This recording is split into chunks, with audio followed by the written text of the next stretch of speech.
Bonjour à tous et bienvenue dans le podcast de l'UDR, podcast dans lequel nous accueillons aujourd'hui un député du groupe, Maxime Michelet, député de la Marne. Merci Maxime de ta présence. Bonjour Antoine, merci de votre invitation. Écoute, tu es parlementaire depuis 1 an. Quels ont été tes premiers pas à l'Assemblée nationale et quels enseignements tires-tu de ces quelques mois dans une France mouvementée ? Alors dans une France et un hémicycle surtout mouvementé, les leçons nous les tirons assez clairement, surtout depuis la chute de François Bayrou et la nomination de Sébastien Lecornu. Rien n'avancera dans cet hémicycle, tout est bloqué. Le centre ne veut pas parler avec nous, ne veut pas parler avec la gauche, pourtant ils se sont fait élire avec la gauche. Voilà, nous essayons d'être constructifs. Le Bloc National et RN-UDR, nous sommes ceux qui votons le plus les propositions des autres, mais nous sommes visiblement un peu les seuls à vouloir être constructifs. Donc être constructif seul, ça ne mène pas très loin. Voilà, la situation est bloquée. Le Bloc central veut gouverner comme s'ils avaient encore une majorité absolue. La gauche, évidemment, veut mettre le bordel. Donc cette assemblée ne mènera pas très loin, donc il est peut-être temps de la dissoudre. Tu as le sentiment que nos parlementaires sont ostracisés dans le jeu parlementaire de l'Assemblée nationale ? Nos propositions, surtout. Nos propositions sont clairement ostracisées. Et on le voit d'autant plus que les propositions que nous faisons sont rejetées par le Bloc central. Et le Bloc central, ensuite, fait les mêmes propositions. Un exemple tout bête, les agences. Sur le PLF 2025 ou sur la loi de simplification de la vie économique, nous avions proposé toute une série de suppressions d'agences. Évidemment, aucune des propositions n'a été acceptée. Et un autre exemple parlant, c'est la niche parlementaire du groupe UDR, de notre groupe parlementaire. Le Bloc central était d'accord. Une partie du Bloc central allait voter nos propositions. Et justement, parce que le Bloc central allait voter une certaine partie de nos propositions, eh bien, le gouvernement a organisé, avec la complicité de la gauche, la bordélisation de l'hémicycle pour que notre niche échoue. Donc il n'y a absolument en fait aucune voie de passage au sein de cet hémicycle. Nous continuerons toujours à être constructifs, à défendre les intérêts de la nation, mais si nous sommes les seuls, ça ne mènera pas loin. Donc de nouveau, une dissolution permettrait de clarifier la situation. Dans ta commission, je crois qu'on ne traite pas que des affaires d'éducation, mais aussi des affaires culturelles. Quels sont les travaux de l'Assemblée sur ce sujet en ce moment ?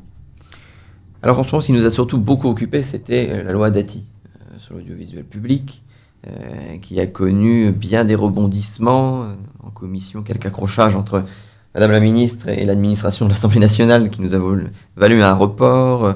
Ensuite, en hémicycle, une motion de rejet préalable qui a mis fin au débat en hémicycle pour les renvoyer directement au Sénat. Et donc aujourd'hui, cette proposition de loi Dati sur l'audiovisuel public est au Sénat. Elle nous reviendra sans doute, parce que je ne pense pas que ça finira en CMP, enfin, je ne le souhaite pas, il faudrait quand même qu'il y ait un débat à l'Assemblée nationale.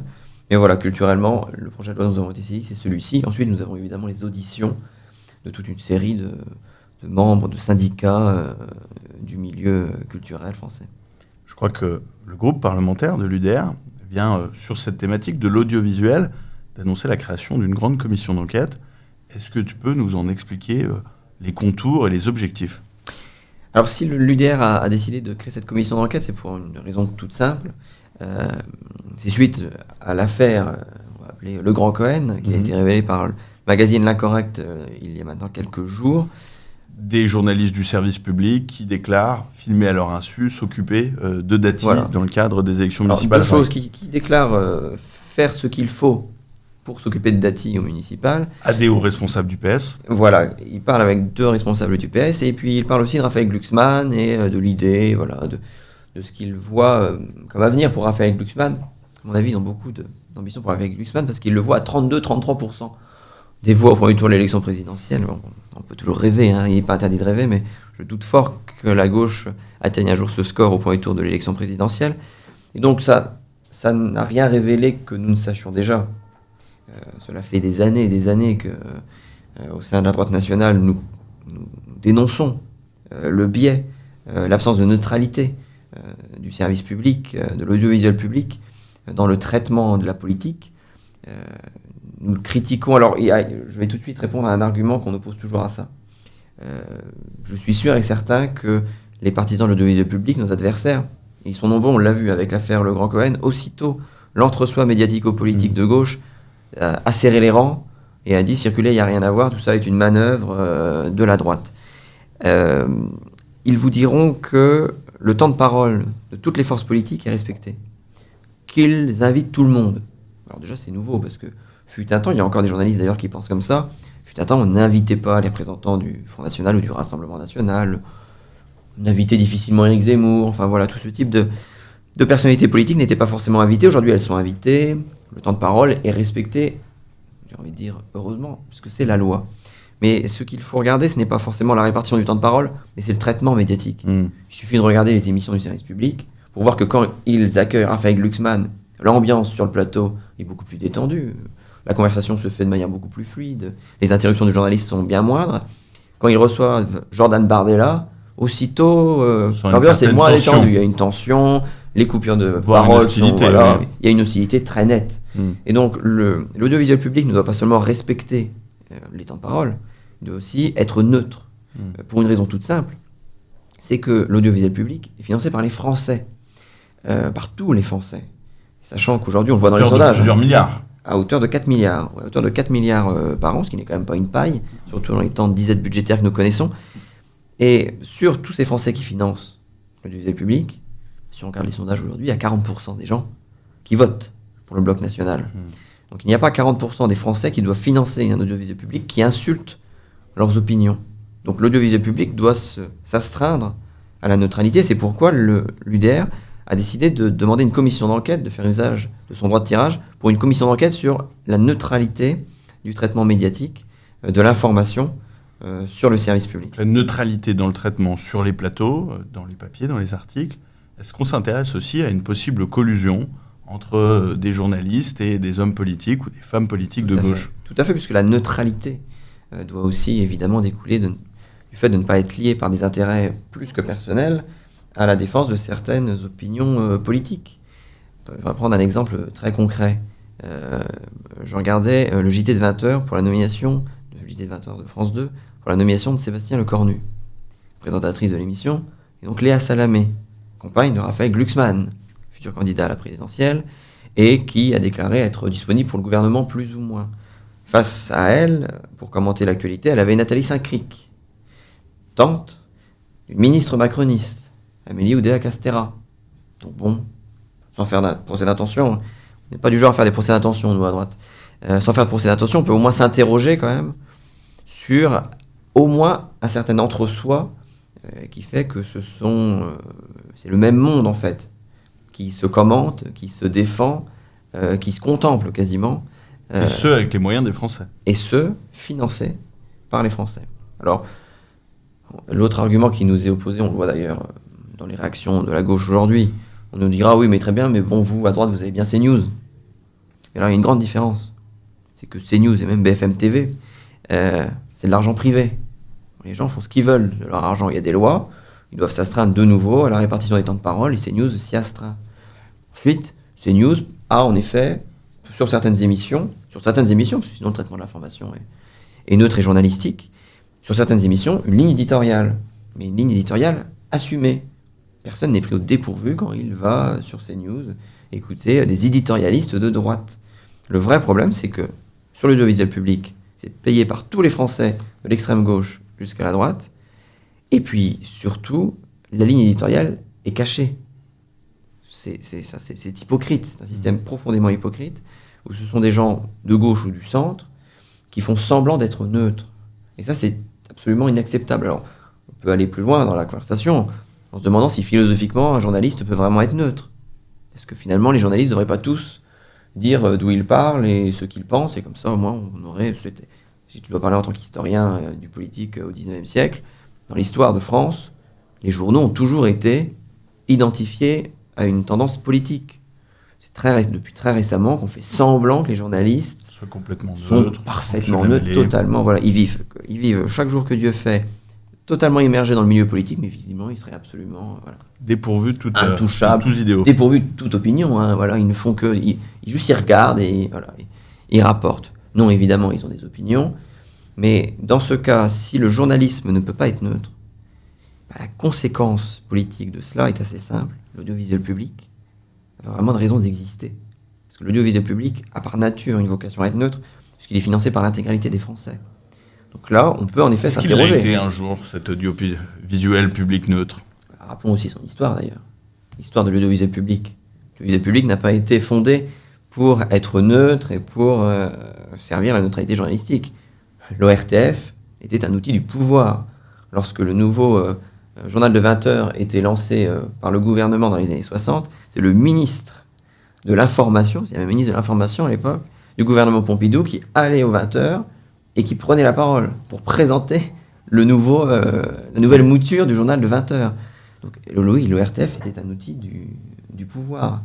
Ça peut, dans ce cas-là, justifier. Dans ce cas-là, les défenseurs de l'audiovisuel public n'ont qu'à nous dire, bah oui, l'État a le droit d'avoir un organe officiel qui transmet sa pensée et qui défend ses opinions. Mais c'est pas ce qu'ils nous disent. Et comme nous sommes des libéraux, nous sommes attachés aux libertés publiques, nous considérons qu'il n'appartient pas au rôle de l'État, qu'il n'appartient pas au domaine régalien de l'État, et aux missions de l'État, d'informer. C'est pas le rôle de l'État. Le marché libre Surtout de au l'information, XXIe siècle. voilà, surtout au XXIe siècle, le marché libre de l'information peut s'autoréguler pour permettre à chacun de s'informer correctement, surtout, comme tu le dis, au XXIe siècle. Nous avons vécu une évolution de l'information absolument démentielle, qui, à mon avis, est digne de l'invention de l'imprimerie au début du XXIe siècle, avec la démultiplication des canaux d'information, avec les réseaux sociaux, avec Internet de manière générale. Les gens ne s'informent plus avec la grande messe du 20h. La télévision touche une partie particulière de la population française aujourd'hui. Donc ça aussi, il faut que le deuxième public, un jour, le prenne en compte et évolue un peu.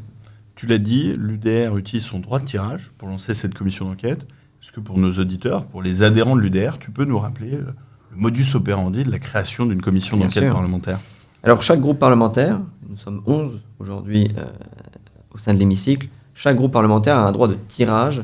Cela veut dire qu'une fois par session, grosso modo une fois par an, les groupes parlementaires ont le droit de faire usage de ce droit pour obtenir une commission d'enquête. Et rappelons-le, ils en obtiennent la présidence, mais sa composition est mixte. Alors, la composition est naturellement mixte, elle représente toujours Les 11 l'équilibre, voilà, les 11 groupes, les équilibres internes à l'hémicycle. La validation de cette commission d'enquête doit passer par la commission, souvent des lois, ou la commission saisie au fond. Souvent c'est validé parce que c'est un droit parlementaire assez important, le droit de la commission d'enquête. Ils en obtiennent soit la présidence, soit le poste de rapporteur. Ouais. Alors pour dire les choses simplement, le président mène les débats, il convoque les gens, c'est un pouvoir de convocation. Le rapporteur surtout interroge, et puis surtout c'est lui à la fin qui écrit le rapport. Un rapport qui ensuite est délibéré par les membres de la commission. Un rapport qui est délibéré par les membres de la commission et qui ensuite vote sa publication. Et souvent évidemment les rapports de commission d'enquête sont rendus publics parce que c'est un devoir d'information que les travaux parlementaires soient ensuite diffusés auprès de la population en général. C'est à eux que nous devons notre mission. L'UDR a fait usage de son droit de tirage, qui est la suite du process, et quel est son calendrier? Le calendrier, alors là le calendrier est un peu suspendu parce que, faute de gouvernement, l'Assemblée nationale ne se réunit pas. Sébastien Lecornu a été nommé assez rapidement, donc espérons que le gouvernement arrive vite. Et ensuite, l'Assemblée nationale, le bureau de l'Assemblée nationale doit délibérer, c'est assez formel, hein, la délibération sera positive, doit délibérer pour valider la commission d'enquête. Et ensuite, la commission d'enquête est lancée et doit durer grosso modo 6 mois. C'est à peu près 6 mois de travaux, et à l'issue de ces 6 mois, les travaux donnent lieu à un rapport. Et donc ces travaux de la commission d'enquête, c'est principalement des auditions, j'imagine, de journalistes, de responsables Tout à fait. publics de l'audiovisuel. Comment Totalement. ça marche? Voilà, c'est ça. C'est la commission d'enquête convoque des gens. Ces personnes doivent déférer forcément à la convocation de la commission d'enquête. C'est le grand pouvoir d'une commission d'enquête. Quand ils convoquent les gens doivent venir. Évidemment, il faut faire on va pas faire comme la gauche. On fait les choses en bonne intelligence. Les gens peuvent être auditionnés de la manière dont ils veulent être auditionnés. L'important, c'est pas faire du spectacle dans une commission d'enquête. L'important, c'est de récupérer les informations et de poser les questions. Donc, que ce soit en présence ou en visioconférence, l'important, c'est de poser les questions aux gens et que les gens nous répondent. Et donc, c'est ce que nous ferons. Ils répondent d'ailleurs sous serment. Ils répondent sous serment, tout à fait. Ils prêtent serment de dire la vérité avec la vérité. Et ils peuvent être, si on découvre qu'ils ont menti, ensuite avoir des poursuites par parjure. Donc, c'est quand même une enceinte assez importante où s'exerce un pouvoir parlementaire assez important. Et pour nous, il semblait essentiel de faire cette commission d'enquête parce que le pouvoir parlementaire va se saisir de cette question de la neutralité et les journalistes de l'audiovisuel public vont devoir répondre de leurs agissements, de leurs éventuelles collusions, de leur éventuel manque de neutralité. Car c'est l'un des grands problèmes de cet entre-soi médiatico-politique de gauche, c'est qu'il a l'impression de ne devoir répondre devant personne. Vraiment, ni devant les citoyens, ni devant les parlementaires. Ils sont le camp du bien, c'est le camp du bien. Voyons. Forcément, c'est quasiment théocratique. Ils ne répondent que devant des autorités supérieures qui sont la morale et le bien avec un grand B. Voilà. Tu en parlais en début d'entretien, tu appelais de tes voeux une possible dissolution. Je pense qu'on peut d'ailleurs peut-être finir cet entretien sur cette question. Quelle est ta vision de la situation politique de notre pays à très court terme, avec un gouvernement Bayrou qui vient de tomber, un gouvernement Lecornu qui reste à construire, un budget à délibérer? Quel est l'avenir politique de nos parlementaires et plus largement de notre pays à court terme? Comme je le disais, l'Assemblée aujourd'hui est totalement bloquée, la situation de blocage est totale. Il n'y a pas de raison qu'un troisième gouvernement macroniste parvienne à réussir, on le souhaite, dans l'intérêt du pays. On souhaite qu'il trouve des voies de déblocage pour avancer collectivement. Mais une fois qu'on constate que ce n'est pas possible, il faut passer à autre chose. Pourquoi la situation est bloquée aujourd'hui dans notre pays? Pour une raison très simple. Les macronistes ne cessent de nous appeler au dialogue, à la responsabilité. Ils nous font des grandes leçons de démocratie parlementaire en disant, regardez, dans tous les autres pays européens, les forces politiques arrivent à se coaliser pour créer des majorités. Mais il faut leur répondre, dans les autres pays européens, les coalitions électorales, les alliances électorales, quand on se rassemble dans les urnes, ensuite on gouverne. Dans aucun pays, dans aucune démocratie parlementaire d'Europe, on ne fait d'alliance aux législatives, aux élections législatives. Qui ne conduisent pas une alliance de gouvernement. Qui ne conduisent pas une majorité. C'est la première fois, je pense, dans l'histoire de la démocratie parlementaire en Europe, que deux blocs qui n'ont rien en commun, qui ne veulent pas gouverner ensemble. C'est tout de même l'alliance des contraires. LFI et LR, parfois. D'Édouard Philippe à Philippe Poutou, quand même, enfin, d'Horizon au NPA. Cette coalition s'est forgée, non pas pour donner une majorité à la France, mais pour priver la France de majorité. Alors aujourd'hui, les macronistes, qui nous donnent des leçons de responsabilité, après 8 ans de politique irresponsable, et des leçons de stabilité, après avoir tué eux-mêmes la stabilité de notre pays, et bien s'ils sont un peu en cohérence avec leurs idées, qu'ils aillent voir Emmanuel Macron, et qu'ils demandent eux aussi une dissolution, parce que ce dont la France a besoin, c'est pas d'une majorité de briques et de brocs avec des gens qui ne s'entendent sur rien et qui vont négocier comme des marchands de tapis, c'est d'une majorité cohérente qui puisse mener une politique forte, déterminée, et cette majorité, c'est la majorité du bloc national. Donc il faut une dissolution, il faut une majorité, il faut que le pays soit gouverné. Une partie de vos journées de parlementaires se déroule en commission. Quelle commission sièges-tu et quel est le degré de travail, d'ostracisation et de capacité pour nos parlementaires à faire avancer nos sujets? Alors je suis membre de 2 commissions. Une première commission qui est une commission non permanente, qui est la commission des affaires européennes. Parce qu'il me semble, notamment pour ma circonscription, qui est une circonscription agricole et surtout viticole, avec la Haute-Champagne, que les questions européennes sont extrêmement importantes, les réglementations européennes sont importantes pour nos agris, nos vitis. Et ma commission permanente est la commission des affaires culturelles et de l'éducation, au regard de ma formation d'historien et de mon passé dans l'éducation nationale. C'est une commission assez particulière parce qu'on n'a pas beaucoup de textes de loi. Malheureusement, l'éducation nationale est un domaine surtout très réglementaire. Donc nous auditionnons beaucoup de personnes. Les échanges se passent mieux en commission, il y a moins de théâtre que dans l'hémicycle. Même si, à titre personnel, je réfléchis de plus en plus à l'opportunité que nous aurions de ne plus filmer les séances de commission, parce que le fait que nous soyons filmés porte certains députés à surtout prendre la parole pour faire une petite capsule TikTok. Ouais. Donc si nous arrêtions d'être filmés, nous aurions peut-être des échanges un peu plus sincères, un peu plus sereins, un peu plus constructifs. Et comme tu le disais très bien, c'est en effet un lieu essentiel de la vie parlementaire, à faire un tout petit peu de pédagogie de ce qu'est la vie d'un parlementaire. Souvent, nos concitoyens voient l'hémicycle vide et se disent « Mon Dieu, mais où est-ce qu'ils sont? Qu'est-ce qu'ils font ?» Ils font rien. En réalité, nous passons une part non négligeable de notre temps, déjà dans notre bureau, parce que il faut quand même répondre aux mails, travailler avec nos collaborateurs, travailler nos dossiers, lire les lois, lire les rapports, s'informer, et puis nous passons aussi beaucoup de temps en commission. Vous n'êtes pas toujours à la buvette? Nous sommes très rarement, très rarement à la buvette, si ce n'est dans les suspensions de séance de 5 minutes pour aller désaltérer, parce que nous siégeons quand même de 9h à minuit quasiment sans discontinuer. Donc de temps en temps, une pause est bienvenue. Tu parlais de tes journées de parlementaire. Une semaine de parlementaire, pour Maxime Michelet, c'est quoi ? Une semaine parlementaire pour moi, c'est assez simple.